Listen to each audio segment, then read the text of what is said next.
En question principale, Madame la députée d'Hochelaga-Maisonneuve.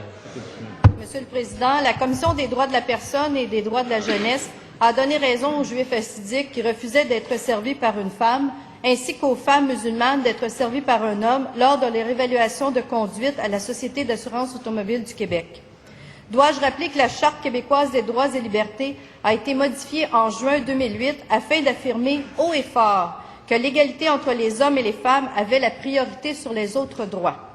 Même la ministre responsable de la condition féminine affirmait dans cette Chambre le 14 mai dernier, et je la cite, « La primauté du droit, l'égalité entre les hommes et les femmes, la séparation de l'Église et de l'État, voilà les valeurs fondamentales. » Est-ce que la ministre de la Condition féminine est d'accord avec l'avis de la Commission qui donne préséance à une règle religieuse au détriment de la règle québécoise de l'égalité des sexes?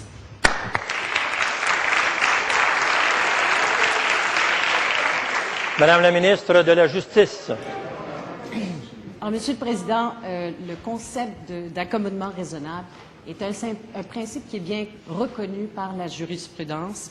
Et je citerai dans ce contexte l'avis et l'opinion de la Cour qui a été repris par la Cour suprême. Alors, dans les cas où l'exercice d'un droit ou d'une liberté protégée par les chartes risque de porter atteinte à un autre droit ou liberté, la méthode retenue par les tribunaux, quel que soit le droit applicable, consistera en général à rechercher un juste équilibre qui permette la préservation optimale des droits de chacun.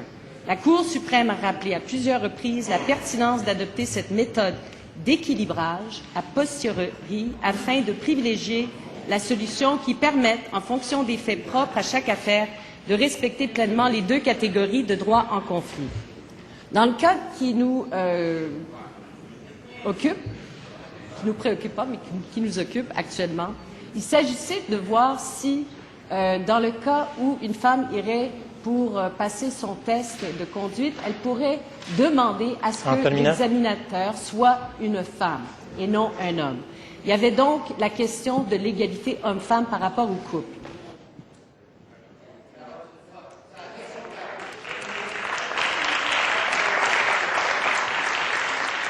En question complémentaire, Madame la députée d'Hochelaga-Maisonneuve. Alors, Monsieur le Président, comment la fonction publique va se gouverner?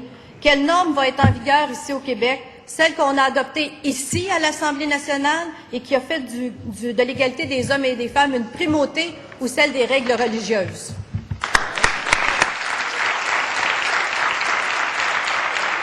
Madame la ministre de la Justice. Oui, je voudrais continuer parce que, évidemment, dans ce cas ici, on a l'égalité homme-femme du couple en question. Il y a aussi la question des employés de l'État.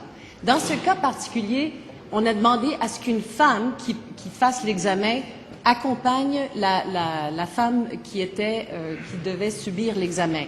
Donc, il y avait l'équilibre entre, d'une part, la liberté de religion et, d'autre part, deux principes d'égalité. Selon l'avis de la Commission des droits de la personne, il n'y avait pas de conflit entre les droits dans ce cas précis. Et donc, l'équilibrage était reconnu comme étant tout à fait raisonnable. Ce principe, je vous rappellerai que suite à la commission Bouchard-Taylor,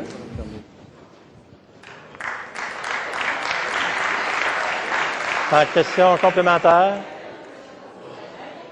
Question complémentaire, Madame la députée d'Hochelaga-Maisonneuve. Monsieur le Président, ma question s'adressait à la ministre de la Condition féminine. Est-ce que c'est l'équilibre ou l'égalité des hommes et des femmes qui va prévoir ici au Québec?